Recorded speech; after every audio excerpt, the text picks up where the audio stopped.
Way he handled classified documents after he was president. Today, Donald Trump was arraigned in a Miami courtroom, we should say. John Taylor joins us now. He is the chairman of the Political Science and Geography Department at the University of Texas, San Antonio. John, thank you for joining us today. Have we ever seen anything like this or anything that comes close to what we saw today? Not for a president, no. I mean, the closest would have been Richard Nixon, and Nixon and Watergate was much different than this. So there is no historical precedent for us to really lean on here that kind of spells out at least a rocky roadmap of what could come next.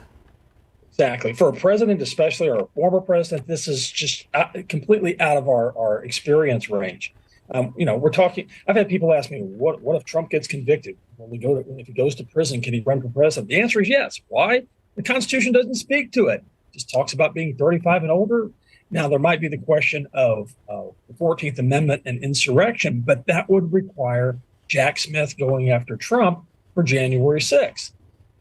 Yeah, I think that investigation is still ongoing, correct? Right. It's still ongoing. And to be honest, let's see what happens, see how it plays out, and whether or not Smith indicts or DOJ indicts Trump for that. Is he, I'm not, I guess in a way, I'm not surprised that he continues to run for president. Is he running for his freedom, basically, here? I mean, is he running that, hoping that if he gets elected, all of this will go away? Yeah, good luck with that.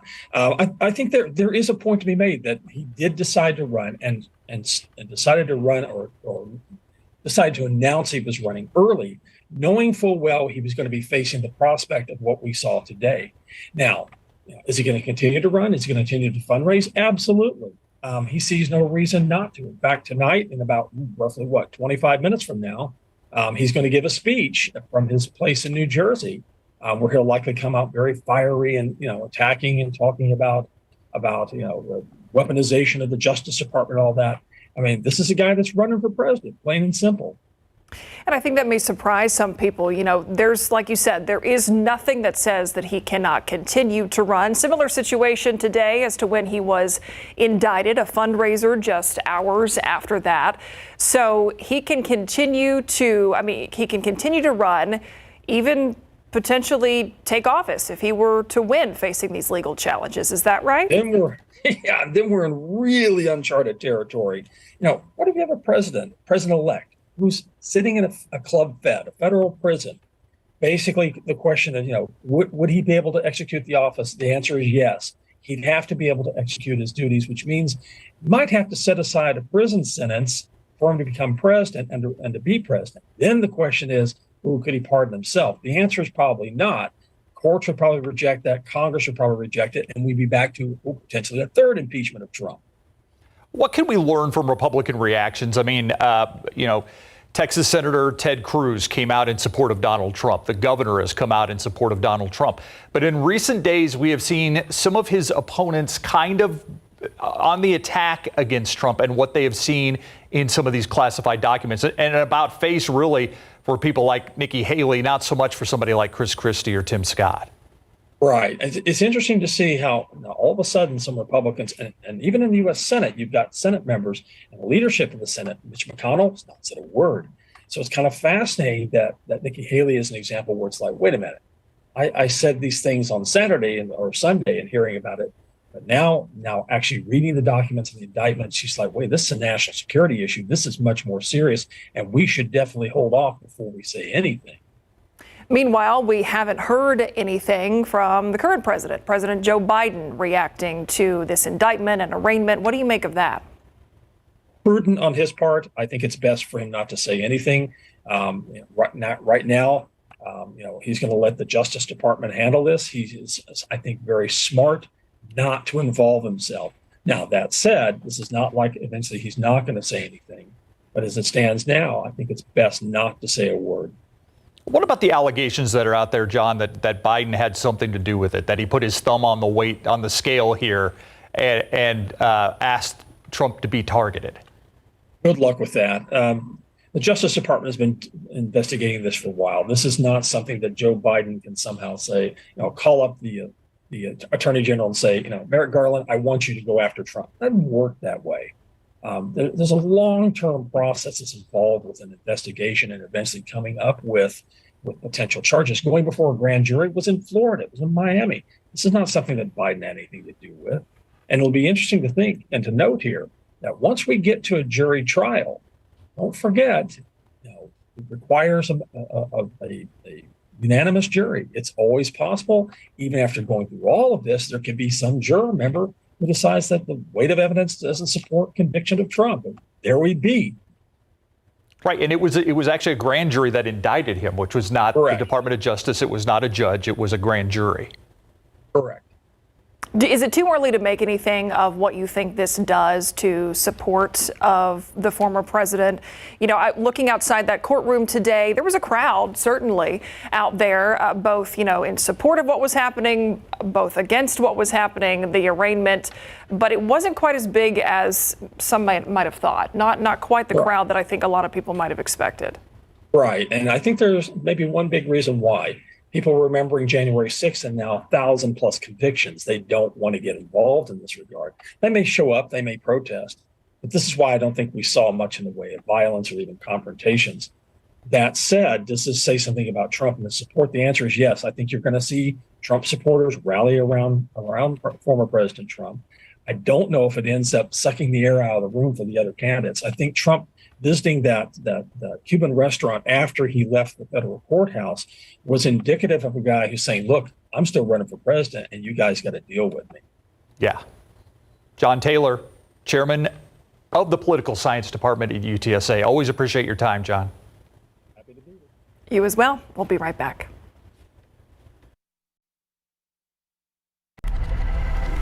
An investigation is underway after police say a homeowner shot a man several times while trespassing. SAPD says the homeowner asked the man to leave and shot him after he refused. The victim was taken to a hospital in critical condition. Police say the two did not know each other. A 51-year-old construction worker died after falling into a manhole at a job site. Police say the man fell in after that work site collapsed. The fire department says he fell about 15 feet. His name has not been released. Police are investigating after a man was shot and killed downtown this morning. SAPD says no witnesses have said anything. A friend of the victim says the man got into an argument with two other people before this shooting happened. A motorcyclist in critical condition after a mechanical failure caused his motorcycle to crash. Police say the 54-year-old riding on his Harley Davidson when the motorcycle lost traction. SAPD is still investigating the crash. That's your 60-second recap. Look outside with live cam once again. It is hot, it is humid, but it's particularly hazy, especially in this view, Adam.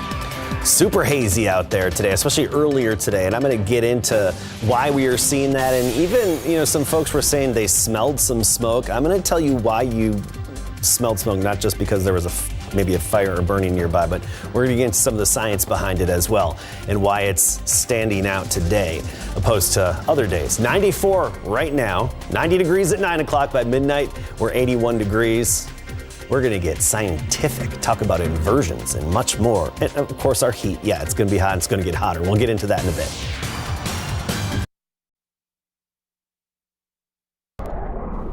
All right, so earlier in the show, we learned about things at a molecular level. And Adam feels like maybe he left something out with dealing with the heat and some of these foolproof things you should do. Dr. Caskey. Yeah, well, what I meant to say earlier was the honey packets and salt, because you need to replenish your salts. It's salts, not sugar. Right. I got it mixed up. Or you could have a sugar packet and a salt packet because you got to replenish your electrolytes. But at the molecular level, you got to really pre-hydrate days in advance. So a lot of water. Now, we did have a lot of haze in our sky today. So let's talk about this a few different ways. First of all, a look at the smoke in the air. And, some people were saying there's got to be a ton of smoke. There really wasn't a whole lot of smoke. You look at the analysis by the NASA GEOS 5 satellite, and it's just that light green area, meaning, yeah, there's some light amounts of smoke in the air from agricultural burning in Mexico, but really not a whole lot. There's a little bit at the surface level, but air quality most of the day was actually pretty good to bordering on just unhealthy for sensitive folks. Canada, that's where the real smoke is in the air. Ground level, and above as well. So what we had this morning was a temperature, an atmospheric inversion, a temperature inversion. In a normal profile, the temperature drops, gets colder as you go higher up. That's not the case on these summer mornings. We get this inversion, this layer of warm air right above the ground, and that really traps air beneath it and prevents it from rising. So, say you're out and about, you live in outlying areas, and somebody's got a brush fire going on. With that inversion, it's going to trap the smoke near the ground. The smoke's not going to rise up. It's going to be trapped near the ground. In turn, you're going to be smelling it. And I think that added to some of it for some folks today, especially those of you in some outlying areas. If somebody nearby happened to be burning, well, that smoke isn't just going to rise up and move away like it normally does. In turn, it gets trapped underneath that inversion because of that warm layer of air right above us. So that's, I think, part of what influenced the situation today. If you happen to smell a little bit of smoke, you're just more susceptible to do so on a day like today. 95, that was our high, 3 degrees above average. The record, 101, set back in 1998. Shows you our potential this time of year. Triple digits, of course, not out of the question, and I think we'll do it soon. 94 right now, dew point is 73, so it feels like we're 103. That feels like temperature, the real deal right now because of our very high humidity. 88 Bernie and Canyon Lake, 97 Pleasanton, Bandera 91, New Braunfels your 94. But where we didn't have as much cloud cover earlier today, 109 still in Cotulla, Del Rio 98, Laredo 108 for the temperature. Down I-35, that's where we have the highest readings. And you combine it with this really high humidity, dew points into the 70s. I mean, we're oppressive levels of humidity with this heat, so that gives us our heat index of 103.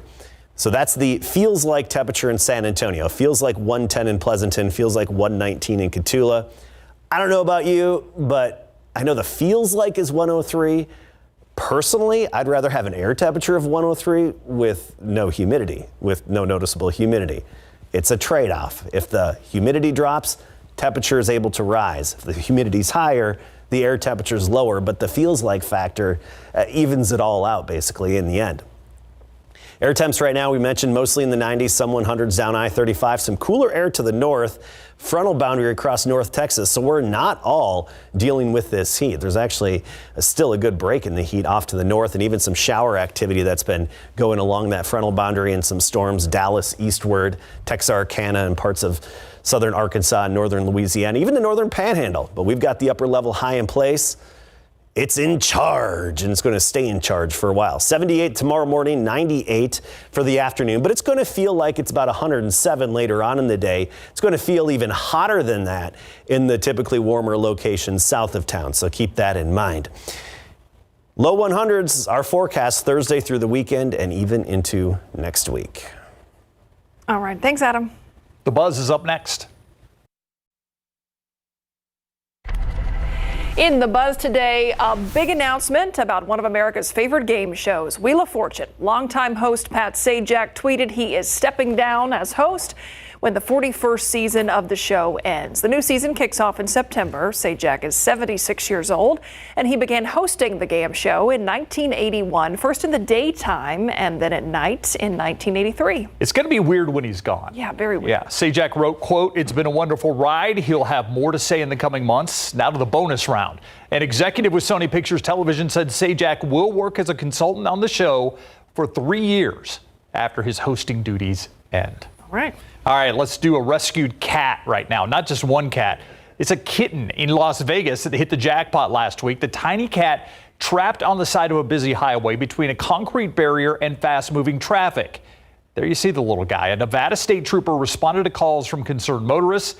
Initially, the kitten wasn't interested in being rescued. See, it ran away there? It ran away from the trooper there, but they were able to chase the kitten, scoop it up. Officers named the kitten Trooper Kitty and helped him find a forever home. Happy ending. Yeah. Okay, according to research company Question Pro, Taylor Swift's Eras Tour is on track to generate $4.6 billion. I believe it. That is not just in ticket sales. It is spending on all kinds of things related to see the shows. Last weekend, Chicago booked a record number of hotel rooms as fans flocked to that city for Swift's concerts. Of course, all those people did more than just go to the concert. They went to restaurants and contributed to the local economy in various ways. Yeah, the same things happened in other cities like Houston and Dallas on her tour. 2 shows in Las Vegas brought that city's tourism back to pre-pandemic levels. Wow. Just 2 shows. The average Taylor Swift ticket holder spends more than $1,300. Now that includes the ticket price, but also travel, clothing, and other expenses. Gotta have some Taylor Swift swag. Gotta get the Swiftie merch. We'll be right back. So yesterday around this time, a little bit later, we had a nice sunset and you could see a thunderstorm off in the distance. That's what you were looking at, a thunderstorm that was far to the north of San Antonio, but it stretched over 60,000 feet tall, so you could see the tops of it and a nice light glow from the low angle sun. This was the view from Bernie. You can see the anvil top on the left hand side there. So that's what you're seeing if you looked off into the distance off to the north yesterday evening and you saw that unique shape in the sky that turned pinkish orange because of the low angle sun as the sun set. Hey, low 100s, here we go. Welcome to summer. Here we go indeed. Thanks, Adam, and thank you for watching the news at 6. See you right back here on the Night Beat at 10.